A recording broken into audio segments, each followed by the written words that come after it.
Bonjour à tous, aujourd'hui je suis ravie de vous retrouver pour la dernière livraison du sac Rosario de Shambhala Bags. Donc avant de commencer, je vais vous faire le récapitulatif de toutes les pièces que vous devriez avoir. Ensuite, je vais vous montrer les deux dernières pièces à découper et on va ensuite passer à la construction finale de ce sac. Dans la vidéo précédente, on a construit le dos du sac et la première partie de l'avant. Sur mon dos, j'ai ajouté les deux connecteurs. Les miens nécessitent d'ajouter la anse en même temps, les vôtres peut-être pas. Il me reste une pièce de molleton que l'on va venir attacher au devant du sac lorsque tout sera construit. Il me reste également deux côtés, donc encore une fois que l'on va venir ajouter à l'avant du sac une fois qu'il sera construit. Vous devriez également avoir le fond de votre sac avec tous les pieds que l'on a construit dans la première vidéo. Votre doublure devrait elle aussi être prête avec l'ouverture en bas qui va nous permettre de retourner le sac. J'ai préparé ma deuxième anse en y ajoutant déjà mes connecteurs. Donc encore une fois, ma anse est à ajouter en même temps que mes connecteurs. Donc c'est pour ça que je les attache tout de suite. Sinon, je patienterai jusqu'à la fin pour que ce soit plus simple pour moi. J'ai également pris mon embout de zip donc que l'on va venir installer une fois que le sac sera terminé. Et j'ai également l'étiquette avec mon logo que je vais pouvoir installer une fois que l'avant de mon sac sera terminé. Pour ce qui est des pièces à découper aujourd'hui, il nous reste deux pièces à découper pour former l'avant du sac. Ces deux pièces, comme je le disais dans la vidéo précédente, sont à tracer avec la pièce du patron à l'envers. Si vous tracez comme moi vos pièces sur l'envers de votre tissu. Si vous les tracez sur l'endroit, vous pouvez simplement placer votre pièce à l'endroit sur votre tissu pour les tracer. Dans votre tissu extérieur, il vous faudra une pièce extérieure A. Donc la mienne est une fausse fourrure que j'ai thermocollée avec un thermocollant tissé. Et la pièce extérieure D qui elle est à couper dans votre tissu de contraste 2. Donc c'est le tissu de contraste que l'on n'a pas encore utilisé dans ce tutoriel. Pour commencer, je vais récupérer mes pièces B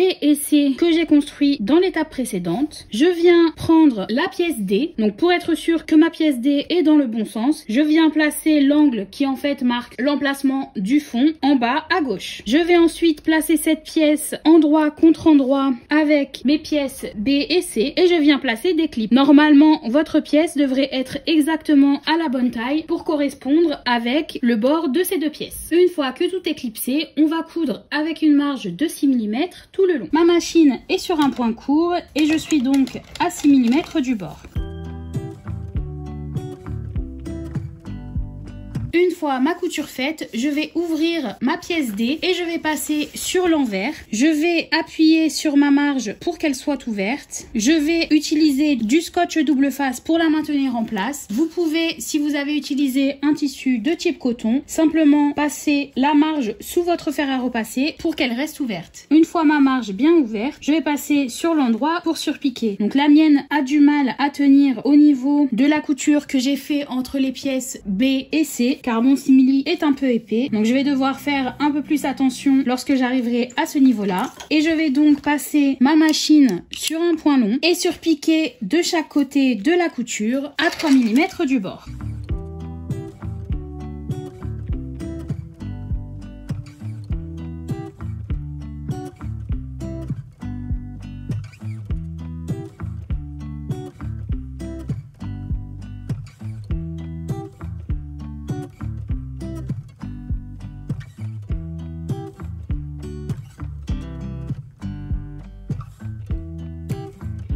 Donc vous pouvez voir que ma pièce D a été surpiquée de chaque côté. Sur l'envers, ma marge est bien ouverte et a été prise dans ma surpiqûre, donc elle va rester bien à plat.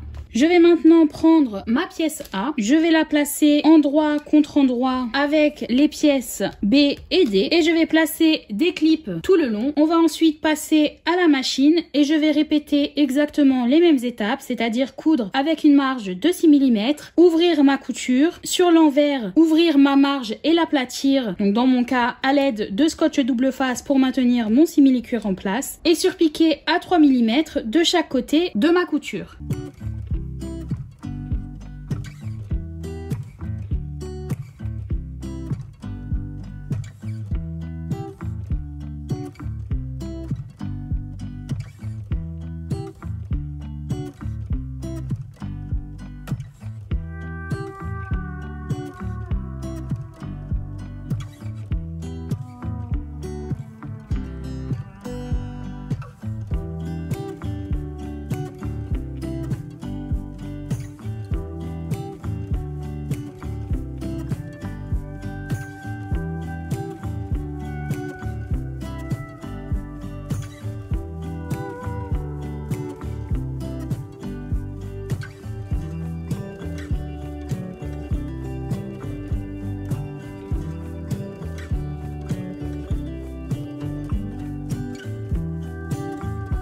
la pièce avant de mon sac est maintenant construite. J'en ai profité pour ajouter l'étiquette avec mon logo. Si vous utilisez une plaque en métal, je vous conseille d'attendre d'avoir totalement construit l'avant de votre sac et d'avoir ajouté le molleton pour renforcer l'arrière de la plaque. Dans mon cas, c'est une étiquette qui est cousue. Je préfère donc la coudre avant d'ajouter mon molleton. Je vais maintenant prendre les deux côtés qu'il me reste et je viens les aligner donc en bas au niveau de l'angle et en haut. Normalement, ils devraient s'aligner sans trop de problème avec les bords de votre pièce extérieure. Je vais placer des clis pour les maintenir en place et on va ensuite surpiquer uniquement le bord intérieur comme on l'a fait pour le dos du sac, c'est-à-dire qu'on va coudre à 3 mm du pli sur la pièce de côté pour l'attacher à l'extérieur du sac. Ma machine est donc sur un point long et je suis à 3 mm du pli.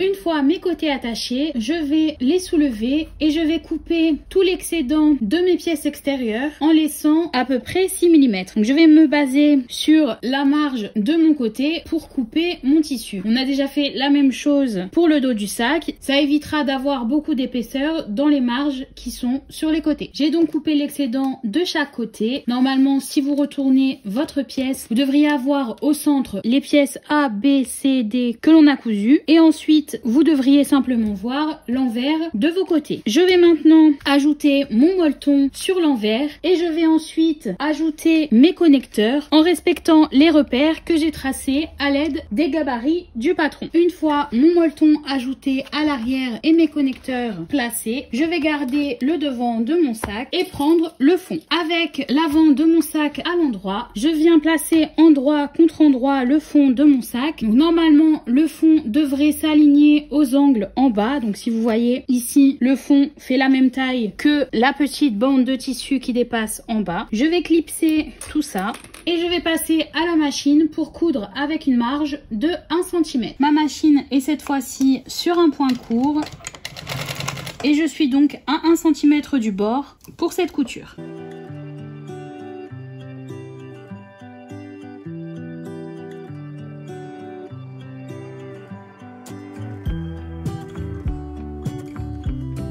Une fois que mon fond est attaché, je vais ouvrir ma couture et je vais plier mon extérieur pour qu'il passe sous ma machine. Je vais surpiquer à travers le fond et la marge que je viens de créer. Donc j'ai utilisé pas mal de thermocollants sur mon fond. Il est donc un peu compliqué à manipuler et surtout il faut faire bien attention à ce que la marge soit du côté du fond et non pas vers l'avant. Donc cette fois-ci, ma machine est sur un point long.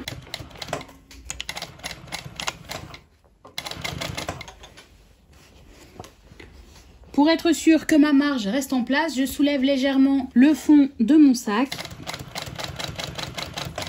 Ça va m'aider à ce qu'elle n'aille pas vers l'avant.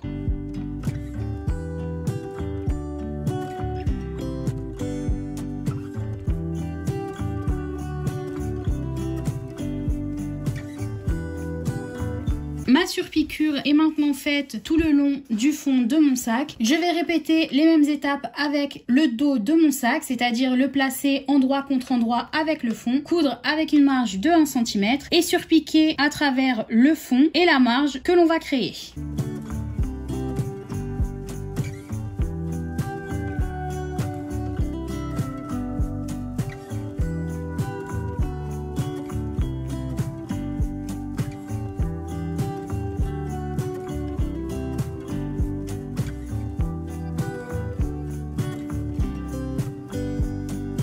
Une fois que les deux côtés de mon fond sont surpiqués, je vais placer le dos et le devant de mon sac endroit contre endroit et je vais venir placer des clips pour maintenir les côtés.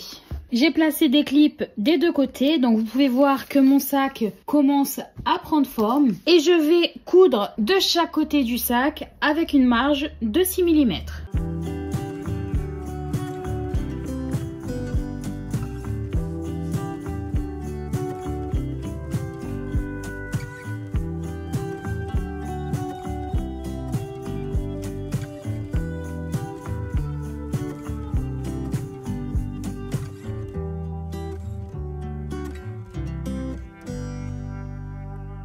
J'ai donc fait mes deux coutures de chaque côté. Il ne nous reste plus qu'à fermer les coins qui se trouvent au fond du sac. Donc pour ce faire, je vais placer les côtés de mon sac endroit contre endroit avec le fond. Donc normalement, si je pince de chaque côté de mon fond, tous les tissus devraient prendre leur place et être à la bonne taille. Pour éviter les épaisseurs, je vais ouvrir ma marge sur le côté et je vais placer un clip. Je vais ensuite placer quelques clips pour maintenir les tissus en place et répéter la même opération de l'autre côté. Les coins de mon sac sont maintenant clipsés. On va passer à la machine pour les coudre. À vous de voir si vous préférez avoir le fond contre votre table et le reste du sac sous votre pied comme je le fais ici, ou si vous préférez mettre votre sac dans l'autre sens. Le tout, c'est de ne pas créer de plis et que toutes les pièces soient bien à plat. Je vais coudre cette fois-ci avec une marge de 1 cm en faisant bien attention à ce que ma marge soit bien ouverte.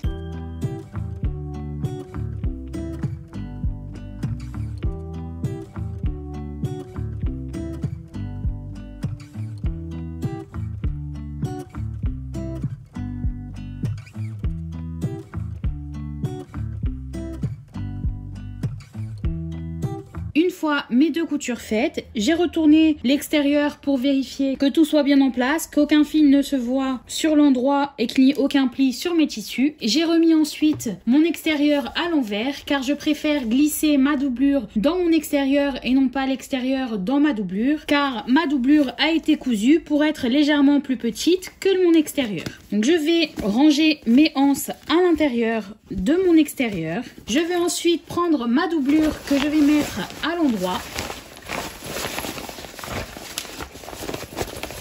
et je vais la glisser dans mon extérieur. Je vais placer la poche plaquée à l'avant et la poche zippée contre le dos. Je fais attention à bien rentrer ma fermeture éclair à l'intérieur pour ne pas qu'elle soit prise dans ma couture. Je vais faire coïncider les coutures sur les côtés en ouvrant mes marges. Donc je vais ouvrir à la fois la marge de l'extérieur et celle de la doublure. Et je vais placer un clip. Je vais faire la même chose de l'autre côté. Ça permettra d'avoir un peu moins d'épaisseur lorsque l'on va coudre. Je vais maintenant placer des clips tout autour pour attacher ma doublure à mon extérieur. Une fois que ma doublure est clipsée à mon extérieur, je vais coudre tout autour pour l'attacher avec une marge de 1 cm. Donc attention car le haut du sac n'est pas droit mais courbé. Il faudra donc y aller doucement et faire attention à bien respecter la marge pour obtenir la bonne forme en haut du sac. Je couds avec une machine plate, donc je vais glisser mon sac sous mon pied comme ceci et le faire tourner au fur et à mesure. Si vous avez une machine familiale sur laquelle vous pouvez enlever une partie pour la transformer en bras libre, je vous conseille de le faire car ce sera plus simple pour vous de coudre par le haut et de le faire tourner en bas.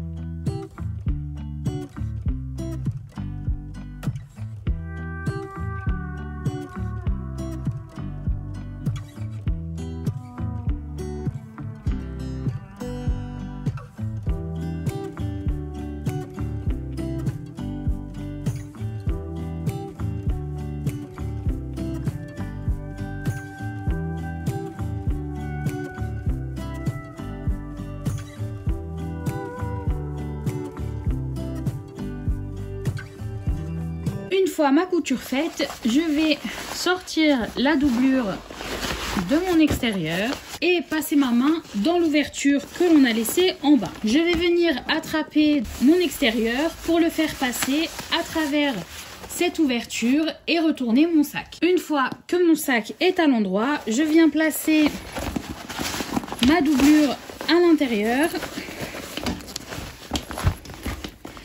et je vais faire rouler entre mes doigts la parmenture de la doublure et mon extérieur pour que la marge prenne bien sa place avant que je fasse ma surpiqûre. Donc je vais faire ça tout le long et placer des clips au fur et à mesure que j'avance. J'ai donc placé des clips tout autour. Vous pouvez voir que mon sac a bien la forme un peu courbée au-dessus. Ma doublure est bien rangée car je ne veux pas qu'elle se retrouve dans ma surpiqûre et je vais surpiquer tout autour avec une marge de 3 mm et un point long. Je vais procéder de la même manière que pour attacher ma doublure, c'est-à-dire faire tourner mon sac autour. La parmenture est contre mon pied et l'extérieur de mon sac est contre ma table. Ça veut dire que le fil qui va se voir sur mon extérieur est celui de ma canette. J'utilise le même fil pour ma canette et pour le haut de ma machine, donc ça n'a pas trop d'importance pour moi. Je vais y aller tout doucement pour être sûr de bien respecter ma marge au niveau de la courbe et je ne vais pas faire de point d'arrêt car je vais revenir sur mon point de départ pour revenir sur les 5 ou 6 premiers points que j'ai fait, ce qui va en fait bloquer ma couture.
Ma surpiqûre est faite. Je vais maintenant pouvoir fermer l'ouverture qu'il reste au fond de ma doublure. Donc je vais ouvrir ma poche zippée. Je vais la sortir de son emplacement. Je vais ensuite passer ma main à l'intérieur pour venir attraper ma doublure en bas et la faire passer à travers la poche. Donc, normalement, vous devriez voir l'envers de votre doublure et les deux parties de votre doublure devraient être endroit contre endroit. Vous pouvez voir les deux coutures qui marquent le début et la fin de l'ouverture. Je vais placer des clips tout le long entre ces deux repères et coudre avec une marge de 1,3 cm pour fermer ma doublure. L'ouverture au fond de ma doublure est maintenant fermée. Je vais réduire ma marge en la coupant pour qu'elle mesure 6 mm comme le reste de ma doublure et je vais ensuite repasser ma doublure dans la poche pour la remettre correctement au fond du sac. Je vais maintenant garder simplement ma poche pour la fermer. Donc là, ce que je vois, c'est l'endroit de ma poche. Je vais placer un doigt de chaque côté et pousser contre l'envers. Donc normalement, votre marge devrait rentrer à l'intérieur. Vous devriez voir uniquement l'endroit de votre poche. Je vais placer des clips tout le long et faire une couture à 3 mm du bord pour la fermer. Une fois ma poche fermée, je peux la remettre en place. Normalement, votre doublure ne devrait pas trop bailler car on l'a cousue pour qu'elle soit un peu plus petite. Il ne me reste plus qu'à ajouter mon embout de zip. Il vous reste peut-être à ajouter vos anses si elles ne sont pas déjà attachées. Et on aura fini ce sac. Donc j'ai ajouté mon embout de zip au bout de ma fermeture éclair pour la maintenir en place. Mon sac Rosario est maintenant prêt. J'espère que cette vidéo vous a plu et on se retrouve très vite pour un nouveau tuto. Bonne couture!